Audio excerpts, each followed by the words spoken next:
Welcome to our guide on how to find an old comment you've posted on Facebook. Let's walk through the steps together. To begin, open the Facebook app on your Android device.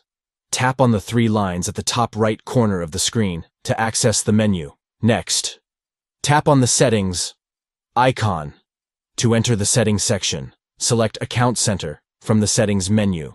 Then, tap on Your Information and Permissions to manage your account data. Tap on Access your information to view your Facebook activity.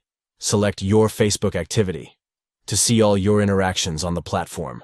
Under the section for Comments and Reactions, tap on Comments to specifically focus on your comments.